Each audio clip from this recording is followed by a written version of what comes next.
Here we are again, ladies and gentlemen, Hudson County View, live and uncut. I'm your favorite host in North Jersey, if not further, the most enigmatic, diplomatic, charismatic guy that you probably ever met, John R. Hydus. And today, we got a lot of fun stuff for you as always. First of all, we're going to talk about the latest developments with CarePoint Health, Robert Wood Johnson Barnabas Health, and Christ Hospital. Of course, there were a lot of concerns that started last week about the possibility of a bankruptcy at Christ Hospital. It looks like that has been averted for the time being, but in the meantime, we've seen some of our Hudson legislators call on Governor Murphy to start a criminal investigation into these owners of this facility. So we certainly are going to discuss that in detail. We're also going to talk to you about a huge court case out of Union City. A municipal employee over there went to a jury in Hudson County, and she was awarded with a $559,000 judgment, and that was in an age discrimination suit. We're going to give you all the details on that. We're also going to have an in-depth discussion about the latest on the Hoboken budget, where that deficit lies, where it's coming from, and what they're going to do in hopes of trying to abate some of those concerns as we head into budget season in the Mile Square City. And we're also going to be joined with Jersey City Councilman-at-Large Rolando Lavarro. All that and a whole lot more when we come right back. It takes more than a state-of-the-art medical facility to make a great hospital. It takes a team of dedicated medical professionals. That's the Jersey City Medical Center, Hudson County's #1 hospital. Medical teams consisting of New Jersey's top doctors, Magnet Award-winning nurses, and accomplished hospital associates, all committed to your good health. That's what you have at the Jersey City Medical Center. Make Hudson County's #1 hospital your first choice. Visit us on the web at barnabashealth.org. Burns Brothers Memorials, Monuments, and Markers, 787 Tunley Avenue, Jersey City. Hudson County's only monument maker, serving all faiths and cemeteries. Design, studio, and launch inventory on site. Cemetery inscriptions and custom orders welcome. Burns Brothers Memorials, Monuments, and Markers, 787 Tunley Avenue, just south of Secaucus Road. Craftsmanship that will last for all eternity. Burns Brothers, Jersey City, Albert H. Hopper, North Arlington. Visit us on the net. Newport, the luxury waterfront community on the Hudson River, offers the quality of life you deserve in 10 high-rise rental towers with amenities such as the on-site Newport Path subway, light rail and ferry service, Newport Town Square, 3 playgrounds, dog run, upscale restaurants, retail giants like Sears, JCPenney, Macy's, and Target. Morton Williams Supermarket is just outside your front door. A health and fitness club, spa, skating rink, and medical facilities are also on site. NewportNJ.com. Enjoy the New York skyline from Newport Town Square. Manhattan is just one path stop away or quick ride through the Holland Tunnel. Nursery and private elementary schools all on site. 12-screen movie theater at the Newport Center Mall. Want to visit Newport? Stay at the Westin or Marriott Hotel. Go to NewportNJ.com for details. Newport has luxurious towers, great restaurants, shopping, New York skyline views, schools, playgrounds, a marina and yacht club, gym, spa, fine wine, fine living. It's incredible. It's you. NewportNJ.com. Newport, live like you want. Hudson County View, live and uncut. John R. Hydus, and as promised, joined with Jersey City Councilman-at-Large Rolando Lavarro. Rolando, thanks for coming in. Oh, my pleasure. Thanks for having me, John. Of course. So, Councilman, you had a very strong op-ed, if I do say so myself, this morning, talking about this planned audit of 178 payment in lieu of taxes. Of course, we all call them pilot agreements from the city of Jersey City. The mayor announced this about 2 weeks ago or so, and I think it's safe to say you're not particularly impressed.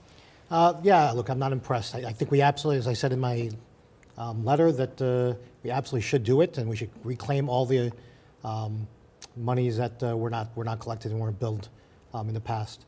But as I pointed out in my letter, my editorial there, that you really shouldn't get credit for something that you should have been doing for the past several years now.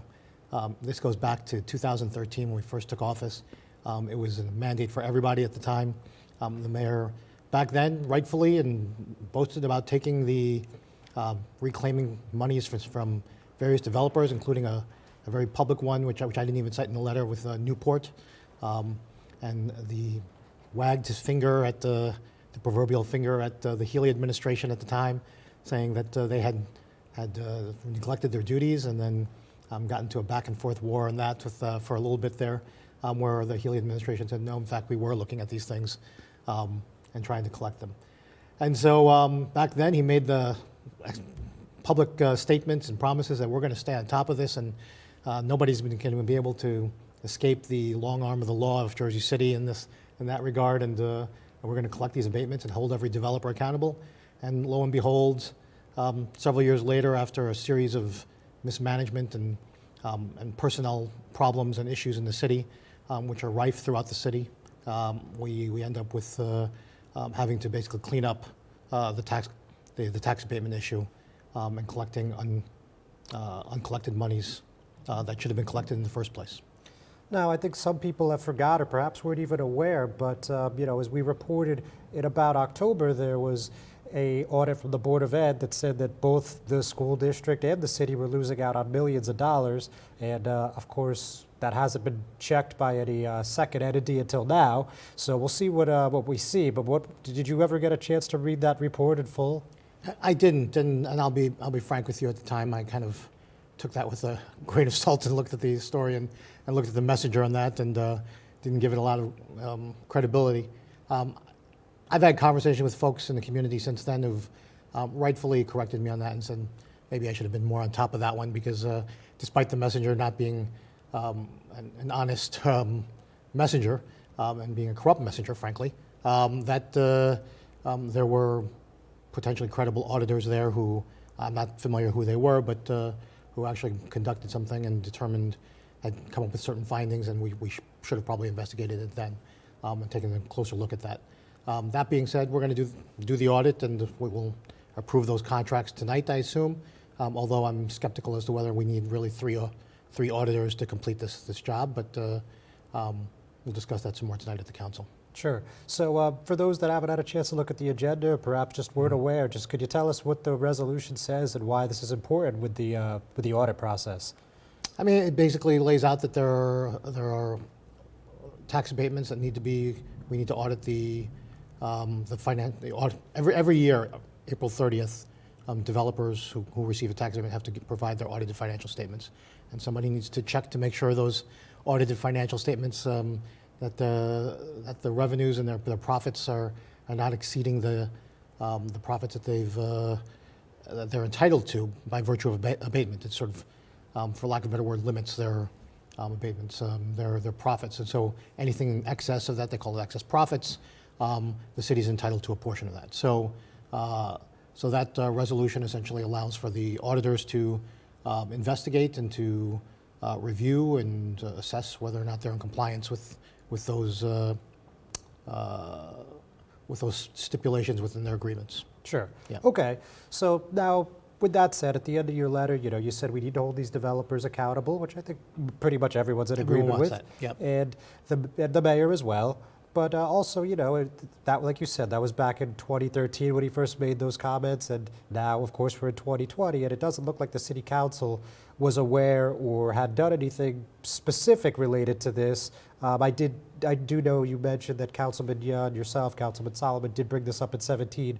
So could you just explain to us why the council wasn't able to do more on this matter? That's not entirely accurate. So part of what I put into the editorial is that in 2014, December 2014, even though the city had started to reclaim some of the monies, in terms of formalizing the function, Yeah. we increased the salary, and it was very explicit. It was it's on the public record, and I recall that from the meeting itself. Sure, that, okay. we increased the salary of the tax collector at the time, with the intention that authority for ensuring and having the responsibility of doing tax abatement compliance, essentially, the financial compliance, would fall on that person being the tax collector at the time. That person was already doing that function because the person under the previous administration, under the Healy administration, had retired, and so she had assumed it, but it wasn't necessarily part of her function as a tax collector itself, her statutory responsibilities in that sense. And so, so we did provide that additional salary increase. And so for the next several years, if you check our records, you'll see over 2014, 15, and 16 that there were, in fact, she continued to do that and continued to collect payments that were excess profits or what they call true-ups and things of that nature that allow for basically that they underpaid their pilot payments at the time. And so she was fairly diligent about following up on that and informed the council about their progress in that regard. It was when she retired in October 2016 is when the things started to break down in the system. And so after that, we hired the first tax collector, and the mayor appointed, and which requires the consent, advice and consent of the council, the approval of the council. We hired the first tax collector who succeeded Maureen Cosgrove in that regard, and that person was there with us for a year more or less, and there were a lot of issues there, and she ultimately was terminated, and she's since sued the city. And then after that period of time, we then hired another tax collector who was cited in a state commission report for certain questions as to whether that person was essentially giving contracts to a family member, and so forth, which was cited in news media reports at that time, and we raised questions about that at the city council as to the qualifications of that person and the integrity of that person to be able to do the position. And then ultimately, that person never even got appointed by the city council. That person, never got approved by the city council. The mayor had appointed them, but the council never approved it, and they withdrew that appointment, not once, but twice. They intended to try to get the council to try to authorize that same person to be approved, not just once, but twice. Ultimately, they withdrew it on both occasions, and then the person resigned. And so we've been rudderless since then up until January of this year, literally, and a tax collector has been hired. And throughout that whole period of time, I can only guess, since we are in the place where we are, is that that no one was minding the store during that period. That the tax collector who had done that previously, up until that person, until Maureen Cosgrove retired after 30 years of service and did an excellent job in that capacity, that nobody else was minding the store, and so, and it wasn't without, as you pointed out, members of the city council, Councilman Yun, often being a fiscal watchdog, would point it out in our council meetings and budget hearings and ask if anyone was doing the monitoring, and we were getting assurances that, oh yeah, we're on top of that and we're making sure of that stuff, but clearly that wasn't the case. And we'll see after this audit whether, to what extent that is. All right. Well, Yep. sounds like it's been a long, bumpy road, but let's see if that could course correct. But Yep. the actual audit itself. So you obviously recall that the mayor said that this was one of many initiatives he was going to introduce to help save the schools, benefit the schools. Of course, he's come out in support of the school referendum. He thinks an appointed board would allow City Hall to clean up some of the corruption and waste that we've seen over there in many years, I guess probably even decades, right? So what's your take on that? Look, I did not take a position on the school referendum vote, in part largely because we introduced it and within days called for the vote. I asked that we, not even suggested, I asked that we defer it for one meeting, and the will wasn't there on the part of the council to do that, to at least give the public more opportunity to kind of weigh in on that. That being said, it's, I am not, while I think there are merits, and I've shared this before, I think when you're in a crisis situation, which is a school funding crisis situation, that there's value and merits to being able to kind of centralize decision-making, particularly fiscal decision-making. That being said, I am highly skeptical and dubious of the mayor's, giving the mayor the authority to appoint. And even though there's been talk of, well, we can put in certain restrictions or be able to put qualifications in to be able to do that, I'm still very skeptical. So I'm still kind of giving that a little bit of thought as to the whole position on the school referendum itself. Right now, I'm not terribly inclined to think that it should be a mayoral appointed board. We look at the results as it is, and the tax collector being one of them at this point, right? You can point to that as the ability to appoint and manage talent and then bring in people who can do the job in that regard. People who spoke at the public hearing on that school referendum pointed out there's been 5 recreation directors in 6 years as under this administration. You've got 5 Department of Public Works directors in 6 years under this administration. It's highly questionable. And then at the school board itself, at the Jersey City Employment and Training, we have the ultimate appointment there. And I know folks will suggest that it's, that's just one appointment of many, but what an appointment it was. And literally... Pretty memorable. What's that? Pretty memorable. Pretty memorable, right? And that person was also endorsed in elections, and you know, as other speakers again pointed out during that referendum public hearing, when you look at the school board and where it is today, you can't.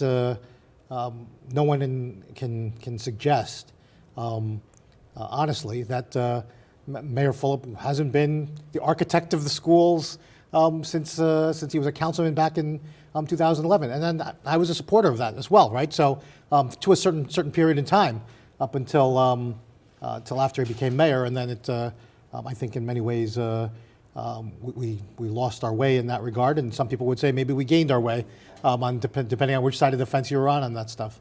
So, Councilman, I hate to cut you short, Sure. but we're running a little low on time. So Yep. just real quick, when we did publish that letter or that op-ed, whatever you want to call it this morning, one of the first comments was, it looks like the councilman's gearing up for a challenge against Mayor Fulop. I'm paraphrasing, but what do you think about that reaction? What I'll say is this, is that back in 2013, myself, Mayor Fulop, and anyone who ran with him on that ticket back then, we all promised we would do 2 terms in our elected capacity. There are no term limits in Jersey City, but we said very openly and publicly and forthrightly that, and we're committed to ensuring that there would be self-imposed term limits and set the example in that regard. I intend to keep my promise in that regard, so I won't be running for, it's not my intention to run for re-election for Council-at-Large. That being said, I do believe I still have public service in me, and I'm keeping all my options open. Very good. Councilman, Yep. Thanks so much for joining us today. Good luck tonight. Looks like you. you got a long one. Yes, I Ladies do. and gentlemen, thanks for tuning in. We're going to be right back. The Jersey City Medical Center. You know it for its award-winning, life-saving ambulance service. It's also your health hub, with health and wellness locations staffed with certified professionals all through Hudson County. The Jersey City Medical Center, here to help you with your healthy, here when you need us the most. The Jersey City Medical Center. Visit us on the net to learn more. Jersey City Medical Center, Robert Wood Johnson, Barnabas Health Facility. Let's be healthy together. Good Friend Self-Storage in Northburg, New Jersey is a fully climate-controlled facility equipped with state-of-the-art security, packing supplies, a Refer Friend program, and multiple loading docks convenient for commercial use. Located just off of Route 3 at 4301 Tunnelly Avenue, Route 1 and 9. Call 201-867-2444 or visit us on the web today. Good Friend Self-Storage. Let us be your good friend. Consumer Carpets, 3408 Kennedy Boulevard in the Jersey City Heights, your one-stop store for residential and commercial floor treatments, carpeting, linoleum, tiles, laminates, hardwood floors, area rugs, remnants, all major brands, all in stock. Free estimates, same-day installation. Consumer Carpets, it's savings, selection, installation. Credit cards and debit cards accepted. Financing available. Consumer Carpets, price to fit your budget, installation to fit your schedule. On the net at consumercarpets.com. Consumer Carpets, Jersey City, 201-792-2720.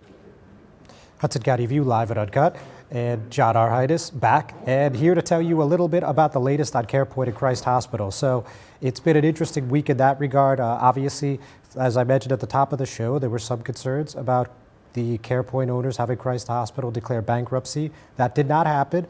Mayor Fulop and others, State Senator Stack, some of the members of the Assembly delegation met with leadership from CarePoint and Robert Wood Johnson Barnabas Health. And, you know, a lot of people came away saying it was a productive meeting and they're happy that everybody's back at the table. Whether or not we could actually see an agreement between those two parties is yet to be seen. But just 24 hours before that, you just saw a letter show up behind me. Some of you guys, hopefully most of you have had a chance to read it, but that was the Hudson County legislators. Of course, that's our state senators, Brian Stack, Sandra Cunningham, and Nick Sacco, as well as our Assembly delegates. That's Annette Chaparro, Raj Mukherjee, Angelica Jimenez, Pedro Mejia, and of course, Angela McKnight and Nick Schrabalati, all sending a letter to Governor Murphy, and they made some pretty bold claims, one of which calling for a criminal investigation into the CarePoint owners. So let me read you a quick excerpt from the bottom there. And they said, we request the Department of Health, the Department of Banking and Insurance, and Attorney General investigate the operations of Clover Health and Alaris Health, both of which companies are owned and operated by CarePoint owners, to determine if similar actions threaten to compromise patient care or are otherwise violative of regulations are underway. So that's one aspect of the letter. Another aspect is that they requested that state monitors come to the Hoboken University Medical Center as well as the Bayonne Medical Center.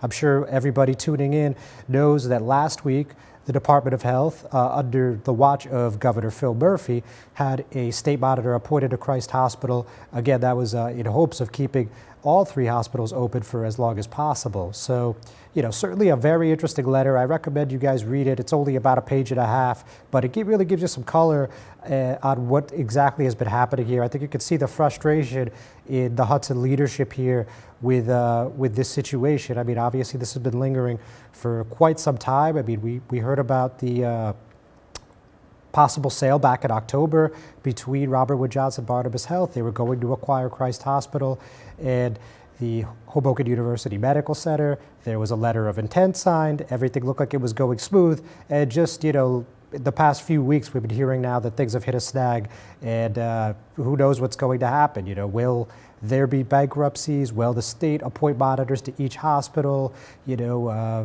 I guess that and anything in between is still on the table. It's really a day-by-day situation, and we want to keep you certainly as informed as possible on that. Obviously, Hudson County, one of the most densely populated counties in New Jersey, and the hospital care provided by the CarePoint facilities are vital. So whether that's run by Robert Wood Johnson or anybody else, certainly a huge news topic. It's something that would really have a huge impact on quality of life. So that's something that, again, we want to make sure that you are 100% informed on, and we're going to stay on top of it. So I'm going to switch gears since we're running a little short on time. I'm going to go right into talking about the Hoboken budget. So you guys saw last week that Second Ward Councilwoman Tiffany Fisher spoke about how the budget deficit for 2020 could go as high as $14 million. Now, when we sat down with some officials from City Hall on Monday, they explained to us that healthcare costs, as well as some other things that they feel are out of their hands, are what is contributing to some of these increased budget deficits. So, let me just open that up for you and give you some of the particulars. And this is all coming, by the way, at a time when their former healthcare provider, United Healthcare, is suing them for a $60,000 non-payment.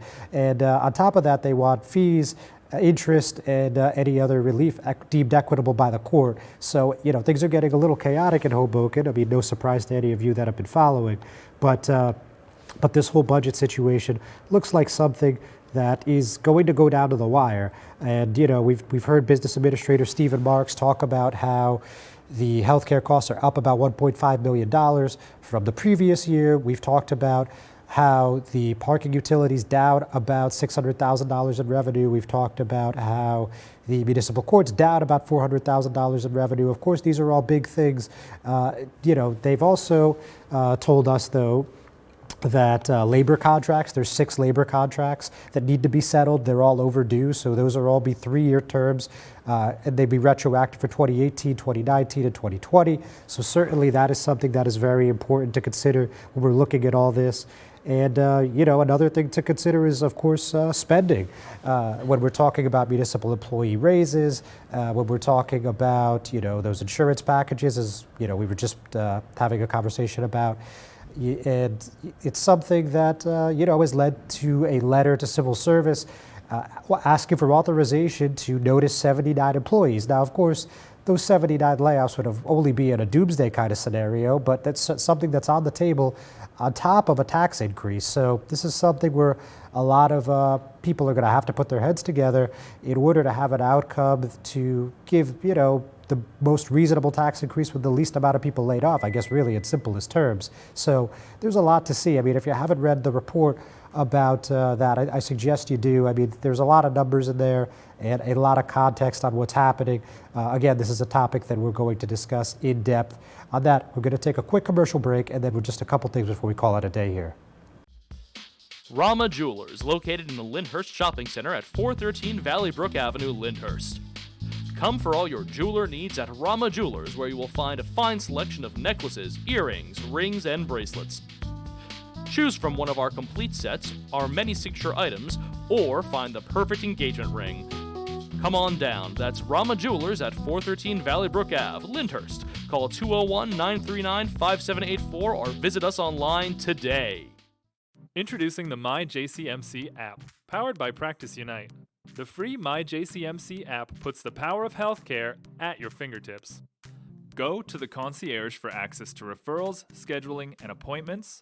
See emergency room wait times and get directions to Jersey City Medical Center health locations. Read the latest JCMC news through their social media feed, find a doctor, and more. The MyJCMC app. We belong to you. Hudson County View, live at Uncut, John Arhitis. And, certainly we wouldn't want to conclude without telling you about this huge Hudson County Superior Court decision related to Union City City Hall. Ruth DePalma, 70, a 23-year veteran of the tax department working as a cashier, received a $558,633.25 jury award on February 3rd following a 13-day trial. Back in 2018, she filed a lawsuit alleging that she was a victim of age discrimination as well as a hostile work environment. And, let me tell you a little bit about this whole situation according to the lawsuit. So from the outset of her transfer to the tax department, plaintiff was treated differently from her younger, non-Hispanic co-workers. Again, this is according to the suit. For example, the city failed to provide her with any training or other information regarding the specifics of her role within the department. For the first few months, failed to provide her with a desk or any place in which to work. And it continues that she dealt with this hostile and what she says inappropriate work environment, since 2009, and that all came to a head in 2017 when she got legal representation, and that led to a confrontation with her boss, Sonia Schulman, who was named in the suit. And again, I guess the expert really speaks better than I could. It says, on December 4, 2017, Schulman berated plaintiff to another employee upon learning that plaintiff had retained counsel. Schulman called plaintiff a stupid female dog, I think you know what I'm talking about, and complained that plaintiff had hired a cheap attorney who will help her, the suit says. And Schulman proceeded to advise she could not wait for the city to get rid of that old female dog once and for all. So, obviously this was a very bitter situation. She claims in the suit that she talked to her superiors, which at one point included reaching out to the mayor, none of which responded to her, and she filed this complaint, and it went to a jury, again, 13-day trial, and she was awarded quite a large sum of money, over $500,000, as I just said a few moments ago. The city of Union City is, of course, already appealing the decision. They are saying that this does not meet, hang on one second, the court's definition of pain and suffering. And, meanwhile, her attorneys, Ruth DePalma, that is, are arguing that at most they could get a sum reduced by $20,000. So we're going to see what the judge decides to do, which is Kimberly Malonis Espinal. We'll see what she decides to do in this case, but it doesn't appear that this is going to change greatly, if at all. But regardless of the outcome, we're going to let you know. So with that, we're going to call it a day. Thank you everyone for tuning in. We'll see you next week.